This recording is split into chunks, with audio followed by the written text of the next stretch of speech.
Bismillahirrahmanirrahim. Assalamualaikum warahmatullahi wabarakatuh. Alhamdulillah wassalatu wassalamu ala Rasulillah wa ala alihi wa sahbihi wa man walah wa ba'du. Fa ya ibadallah usi nafsi wa iyyakum bi taqwallahi faqad fazal muttaqun fala tamutunna illa wa antum muslimun. Faqala ta'ala ya ayyuhalladzina amanu taqullaha haqqa tuqatih wa la tamutunna illa wa antum muslimun. Teman-teman sekalian, saudara-saudariku, alhamdulillah kembali kita diberikan nikmat oleh Allah Subhanahu wa taala. Yang paling besar adalah nikmat hidup sampai saat ini. Karena di antara saudara-saudari kita ada yang telah kembali kepada Allah Subhanahu wa taala, dan kita doakan semoga seluruhnya jika dia muslim diampuni dosa-dosanya oleh Allah Subhanahu wa taala, dan mudah-mudahan juga diberikan rahmat oleh Allah dan diterima semua amal salehnya. Untuk kita yang masih hidup, perbedaan aktivitas, profesi itu hanya muka dunia saja. Toh seluruhnya itu peluang untuk beramal saleh. Saya lihat sebagian teman-teman kemarin ada yang dilantik di dewan, ada yang sebagian lagi beraktivitas, ada yang ke Palu, ada yang ke beberapa tempat, ada yang berdagang, berbisnis. Itu hanya muka dunia saja gitu. Ya, pada akhirnya itu adalah peluang untuk beramal saleh. Jadi dimanapun kita beraktivitas, maka tenunlah kebaikan di situ, karena mungkin Allah berikan amanah di situ kita bisa berbuat baik, dan di situ surga yang bisa kita raih.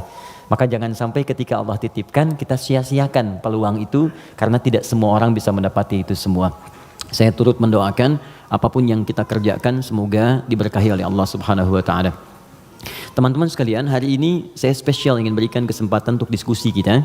Kita tanya jawab hari ini supaya lebih luas dan ada jeda dulu dari apa yang kita bahas dari tema-tema yang lalu, sehingga barangkali temanya bisa lebih meluas untuk diskusi, dan persoalan-persoalan yang kita hadapi mungkin bisa lebih banyak di-share dan diberikan solusinya berdasarkan pandangan Al-Quran dan Sunnah Rasulullah SAW. Sebelum kita buka untuk diskusi ini, tadi dibacakan Al-Fatihah. Saya sedikit saja ingin share dari tinjauan ilmu Al-Qurannya. Al-Fatihah itu satu surat yang sangat istimewa di dalam Al-Quran. Semua punya keistimewaan surah Al-Quran tanpa kecuali. An-Nur itu surah cahaya. Jadi kalau teman-teman ingin dibimbing oleh Allah punya cahaya dalam hidup, ya cahaya dalam berperilaku, bagaimana Allah membimbing kita supaya pandangan kita dapat bimbingan dari Allah, pendengaran dapat bimbingan. Itu ada 10 bimbingan utama di surah An-Nur. Ada cahaya di alam kubur, itu surah Al-Mulk. Orang yang biasa senang baca surah Al-Mulk, nanti itu diberikan cahaya ketika dia masuk di alam kuburnya. Silahkan kalau nggak percaya buktikan aja Al-Mulk, nanti saat masuk ke alam kubur akan terasa gitu. Kemudian ada lagi yang saat di hari kiamat, surah Al-Baqarah dengan Ali Imran. Al-Baqarah, Ali Imran itu spesial, dia bisa jadi pelindung saat ketegangan hisab. Ada yang suasana tegang, orang udah nggak peduli, yang penting pengen dihisab aja. Ya, nanti ada 7 golongan santai aja, tapi di tenda besar. Santai. Ya, sab'atun yadhilluhumullahu fi dhillin yauma la dhilla illa dhilluh. Ada 7 golongan yang saat di hari kiamat tenang aja mendapat naungan Allah, saat semua umumnya orang gelisah. 7 golongan ini ada al-imamul adil, imam yang adil. Ada kemudian yang paling indah itu rajulun, seorang laki-laki, atau syambun qalbuhu muta'alliqan bil masajid. Ada orang yang lekat dengan rumah Allah. Jadi pengennya tuh ke masjid, pengen baca Quran di masjid, pengen itikaf. Ada syabban yatahabbani fillah, 2 orang yang bersahabat karena Allah. Cari sahabat-sahabat yang dekat tuh bisa saling mengingatkan, itu bersahabat sampai ke surga nantinya. Ada hadisnya. Ya, misalnya yang perempuan akhwat dengan akhwat, yang laki-laki ngingetin, yuk bangun tahajud yuk, gitu kan? Yuk baca Al-Quran, ayo kita ke majlis ilmu. Terus kalau ada berbuat yang kurang diingatkan, itu nanti di akhirat disatukan bahkan sebelum dihisab. Santai. Nah, tapi itu tendanya besar. Keluar dari tenda itu mustahil, tapi ada 1 golongan yang bisa jalan-jalan saat hisab. Keluar dari tenda itu jalan aja. Dialah pecinta Al-Baqarah dan Ali Imran. Ahli Al-Baqarah dan Ali Imran. Hadisnya sahih di Al-Bukhari. Ka'annahuma ghamamatan. Orang yang sering baca. Bukan spesifik hafal ya. Ingat, bahkan baca. Dia mencintai Al-Baqarah, cinta Ali Imran. Sebelum tidur dia baca. Dia telaah itu. Itu nanti keduanya menjadi pelindung. Ka'annahuma ghamamatan. Jadi saat lelah, penat, padat, panas, itu jadi pelindung di atas kepala ya. Nah, kalau Anda punya bukunya Al-Imam An-Nawawi, namanya At-Tibyan fi Adab Hamalatil Quran. Jadi sebelum menulis Al-Arba'in 42 hadis, pernah dengar? Ada Riyadus Shalihin 1896 hadis, beliau menulis namanya At-Tibyan fi Adab Hamalatil Quran, bagaimana bercengkrama dengan Al-Quran, ada petunjuknya. Nanti ada di halaman 52 terbitan Darun Nafais paling kanan pertengahan. Itu dikisahkan orang yang senang sebelum tidur baca Al-Baqarah. Saking senangnya di kebiasaan. Dan itu saking dekatnya dengan surat itu, dia tertidur satu masa belum sempat baca Al-Baqarah. Tiba-tiba dalam tidurnya kaget, dia bangun mimpi, terus tangannya tersenggol kawannya. Kawannya kaget, bangun juga, dia tanya, "Mas Bika, kenapa kamu begini?" Kata kawan yang tadi, "Wallahi ra'aitul fil manam laqad natahatnil Baqarah." Tadi saya di mimpi, di tidur saya mimpi, saya diseruduk Al-Baqarah. Al-Baqarah kan sapi betina gitu kan. Nah, diseruduk, bangun, kamu belum baca saya gitu. Nah, itu sampai begitunya gitu ya. Jadi kalau Allah sudah sayang dengan seorang hamba, terus dia dekat dengan Al-Quran, maka Al-Quran itu akan menjaga kita. Nah, Al-Fatihah dia spesial. Al-Fatihah itu kan ada alnya ya. Ya, Fatihah itu artinya pembuka. Oh, ini kelihatan? Belum saya tulis. Masya Allah, imannya kuat banget, belum ditulis udah kelihatan. Wah, luar biasa. Ya, semoga Allah ampuni dosa kita. Fatihah. Oke. Sini baik-baik, fokus. Fatihah itu artinya pembuka, bukan sekedar pembuka, tapi pembuka semua ragam kebaikan. Semua jenis kebaikan.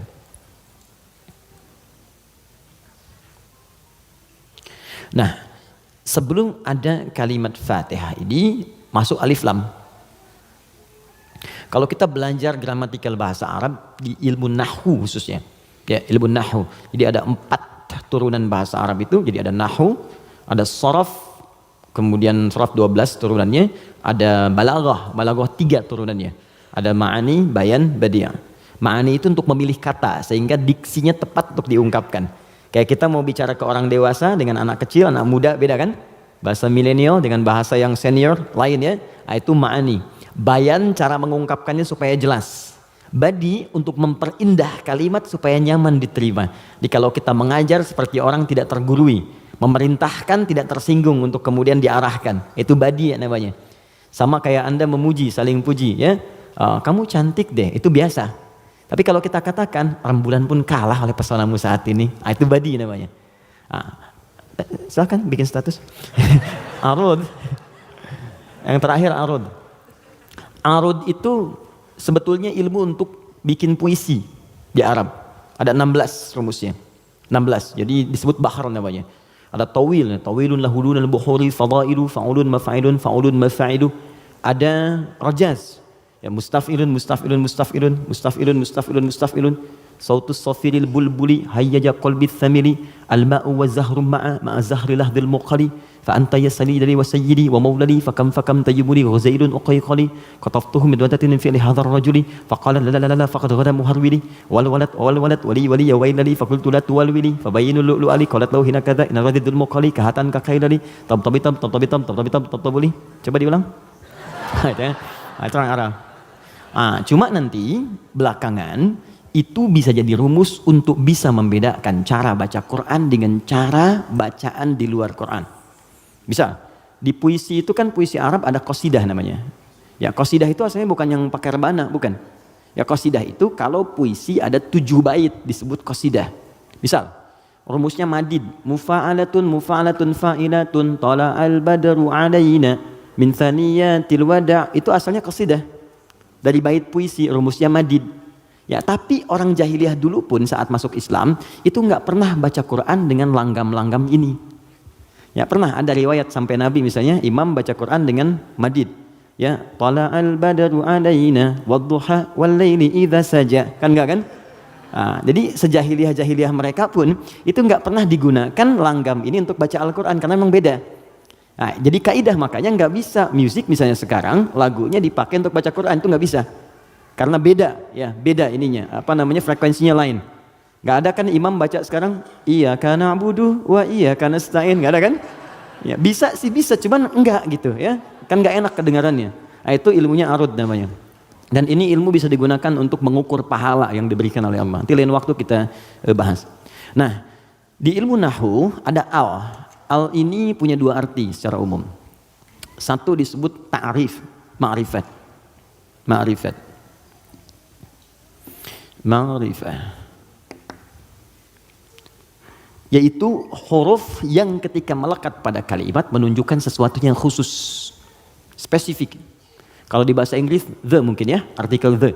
Car, mobil, umum. The car, yang ini nih, bukan yang lain. Pen, umum. The pen, yang ini, bukan yang lain. Nah itu dalam bahasa Arab al namanya. Jadi kalau ada al, yang dimaksud yang ini, khusus, spesifik, bukan yang lain. Al pertama yang melekat pada Al-Fatihah, berfungsi ma'rifah, menunjukkan sesuatu yang khusus. Surah ini adalah surah pembuka yang sangat khusus. Karena dia disusun khusus untuk membuka surah-surah dalam Al-Quran. Jelas? Semua ayat Quran itu baik. Dan pembuka kebaikan di ayat-ayat Quran disebut dengan Al-Fatihah. Jadi kalau Anda belajar Al-Fatihah dengan baik, maka Anda akan temukan bahwa surah ini khusus ditempatkan membuka untuk semua untayan ayat-ayat Al-Quran. Yang kedua, Al di sini kenapa disebut Al-Fatihah? Karena surah ini khusus ditempatkan untuk membuka bacaan dalam sholat. Jadi ketika kita mulai takbir, Allahu Akbar, rukun bacaan pertama dalam sholat itu Al-Fatihah. Jadi kalau bapak, ibu, teman-teman, ikhwan, akhwat tidak baca iftitah, itu sholatnya masih sah. Karena sunnah hukumnya. Tapi kalau Anda sengaja nggak baca Al-Fatihah, maka Anda mengulang sholat, batal hukumnya. Jelas? Nah yang dahsyat yang mau saya sampaikan, ini rahasianya. Awas, saya fokus ya, ini rahasia dan diantara kita saja. Oke. Disebut alnya yang kedua dengan istighraq namanya, istighraq. Ya, jangan hafalkan istilahnya, yang penting paham maksudnya. Istighraq itu al yang menunjuk makna yang komprehensif, holistik. Sesuatu yang menyeluruh. Semua menyeluruh sifatnya, tanpa kecuali. Al. Contoh begini, Alhamdulillahi Rabbil Alamin. Al di situ mencakup semua maknanya, komprehensif, seluruhnya tanpa kecuali. Makanya ketika hamdun artinya pujian, alnya diartikan segala. Lihat terjemahan, segala puji hanya milik Allah. Alnya semua, jadi semua jenis pujian kembali ke Allah. Nah konsekuensi fikihnya, kalau kita katakan semua pujian hanya milik Allah, berarti jangan mengambil bagian dari pujian itu, sehingga berkuranglah sifat pujian kita kepada Allah. Contoh, Anda punya anak nih, dilatih baca Quran, bagus, sampai hafal 30 juz. Tiba-tiba teman berkata, oh Masya Allah ukhti akhi, anaknya pintar sekali, bagus, hafal Quran. Anda katakan, Alhamdulillah, semua karena Allah. Cukup. Jangan tambahkan lagi. Kalau Anda tambah, berkurang pujian itu. Ya, saya juga berdoa sih, malam-malam saya doakan, terus saya latih juga, kirimkan pada guru yang baik, itu jadi wasilah, nah, itu berkurang. Jelas ya? Anda sakit, kemudian ke rumah sakit, terus kaki sudah mulai agak baik, teman-teman nengok, gimana kondisinya bro? Ya kawan, bagaimana kondisinya? Alhamdulillah, sudah baik. Nah kalau sudah Alhamdulillah jangan ditambah. Ya walaupun sedikit, ya walaupun meskipun barangkali itu hilang semua. Karena ada al. Nah sekarang, masukkan ke sini. Tadi teman kita baca Al-Fatihah, fungsi yang kedua, dia ini. Istighraq menunjuk pada makna semua tanpa kecuali. Kalau digabungkan dengan makna ini rahasianya. Pembuka jenis kebaikan. Masuk al di sini. Maka surah Al-Fatihah, seluruh ayatnya, kalau dipelajari dengan benar dan diamalkan, dia akan membuka semua jenis kebaikan yang diharapkan dalam hidup. Orang ingin sukses, pelajari Al-Fatihah, maka akan dibuka kesuksesan. Ada yang sakit, ingin mendapat kesembuhan cepat, pelajari Al-Fatihah.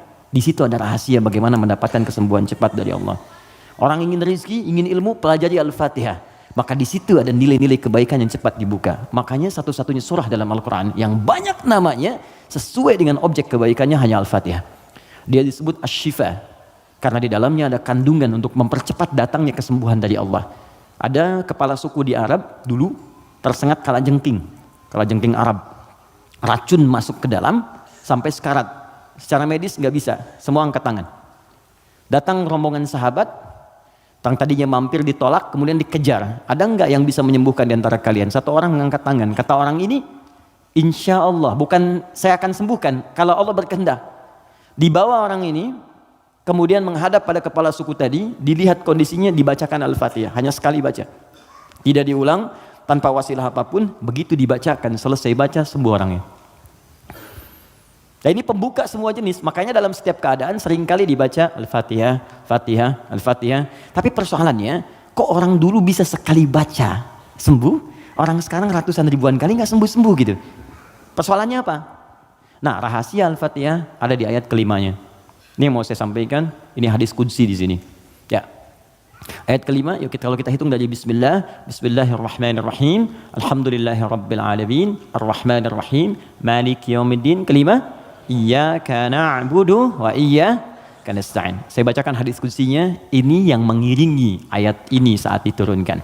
An Abi Hurairah radhiyallahu taala anhu qala, dari riwayat sahabat Abu Hurairah, semoga Allah meridhai kepadanya, qala Rasulullah SAW, saya mendengar Rasulullah SAW berkata, qala Allahu azza wa jalla, kata Nabi, saya mendengar Allah menyampaikan di hadis qudsi, qasamtu shalah baini wa baina abdi, saya bagi salat kepada dua bagian, antara aku dengan hambaku, wali abdi ma sa'al, dan kalau hambaku benar menunaikan tugasnya, maka aku akan kabulkan apapun yang ia minta pada saat itu. Nah, ketika menyebut kalimat salat, ternyata yang disebut Al-Fatihah. Idza qala al-'abdu, jika seorang hamba benar membaca alhamdulillahi rabbil alamin, qala Allahu azza wa jalla, maka Allah akan menjawab, hamadani 'abdi, hambaku sedang memujiku sekarang. Idza qala al-'abdu ar-rahmanir rahim, jika seorang hamba berkata ar-rahmanir rahim, qala Allahu azza wa jalla, Allah menjawab, asna alayya 'abdi, hambaku sedang menyanjungku sekarang. Idza qala al-'abdu maliki yaumiddin, jika hamba membaca maliki yaumiddin, qala Allahu azza wa jalla majjadani 'abdi, maka Allah langsung menjawab, hambaku sedang mengagungkanku sekarang.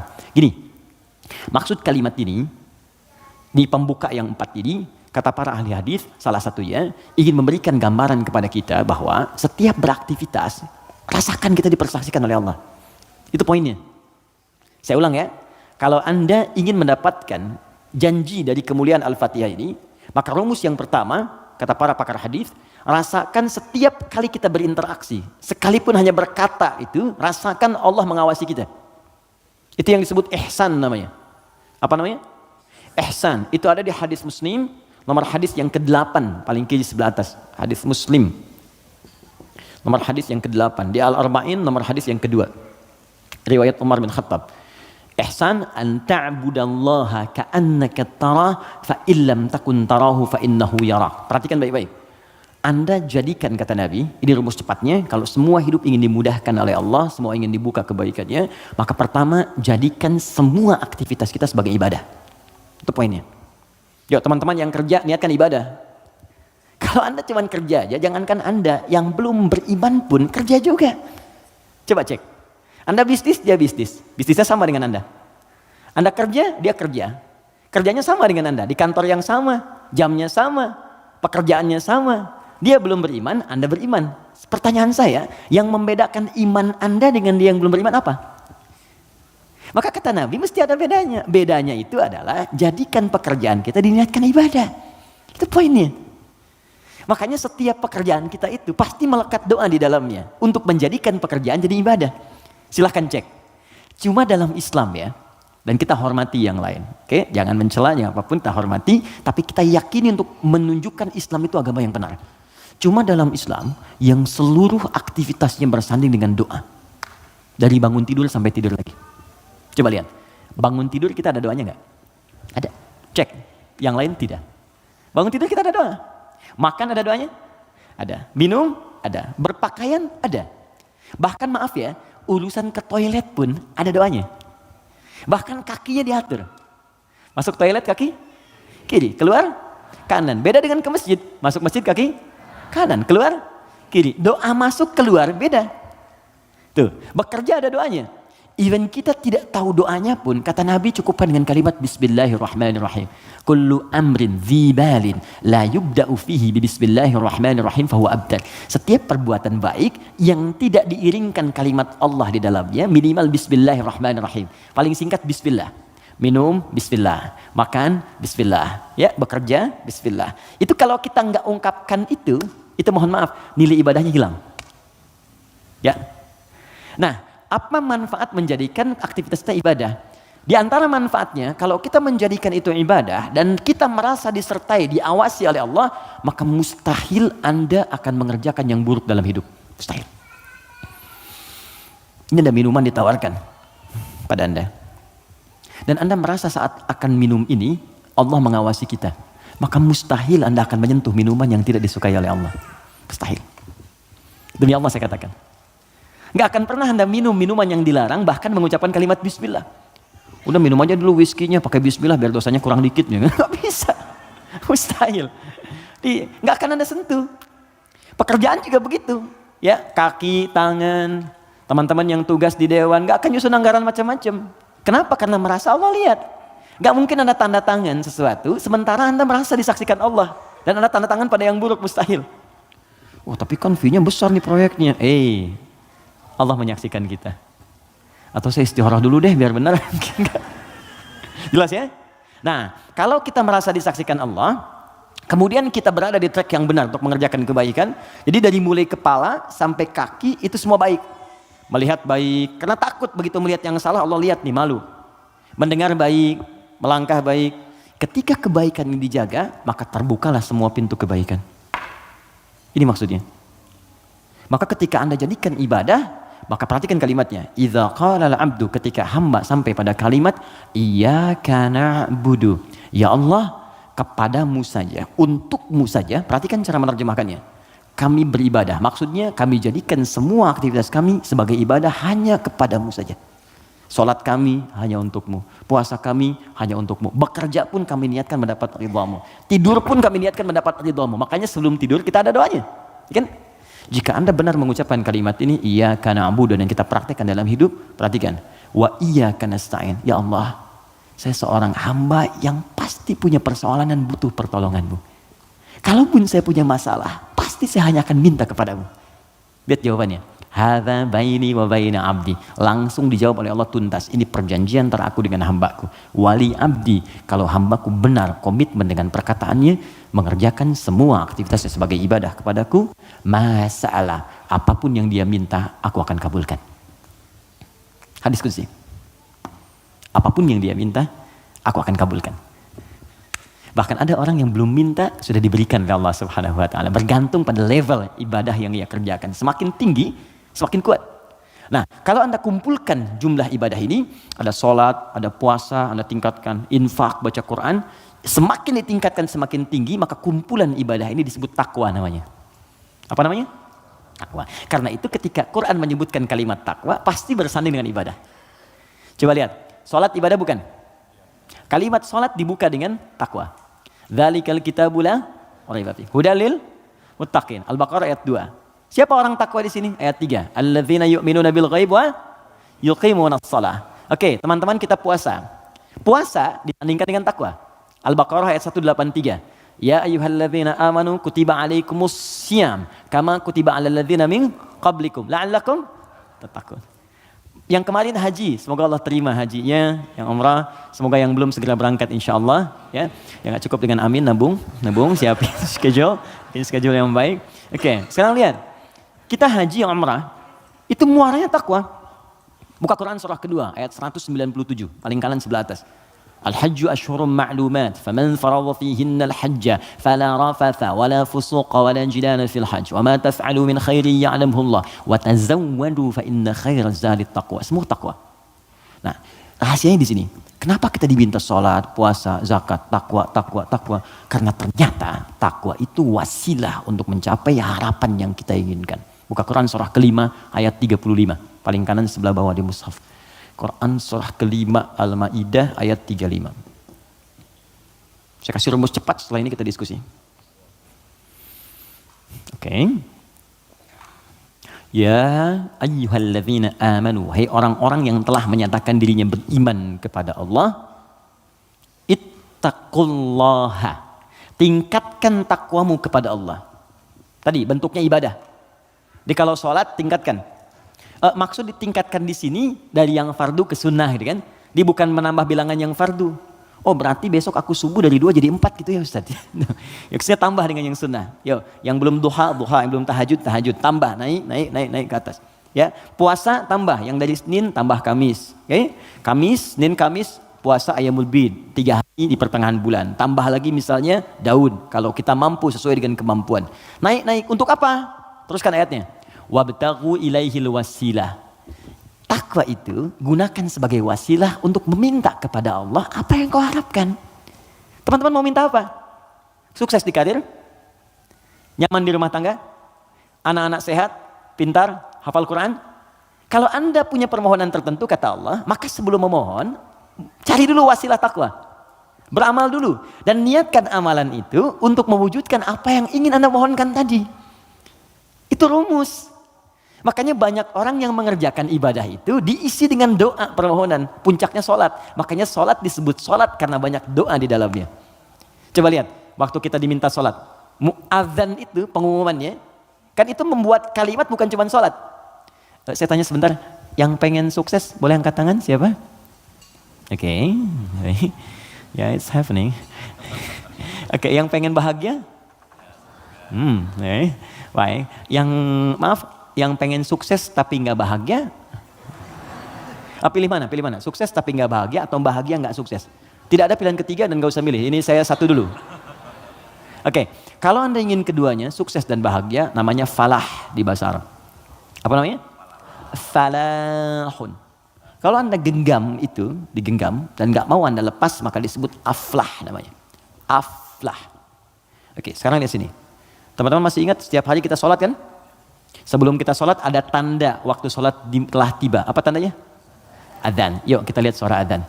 Begitu Allahu Akbar sampai ke kalimat hayya 'alas shalah. Ayo sholat. Terus Anda bertanya, kenapa saya sholat ya Allah? Kata Allah, saya nggak butuh sholatmu. Kamu nggak sholat pun tidak akan menurunkan statusnya sebagai Tuhan. Cuman kamu butuh dengan sholat itu wasilah untuk minta kepadaku. Kamu sholat hayya 'alas shalah karena kamu ingin dapat falah.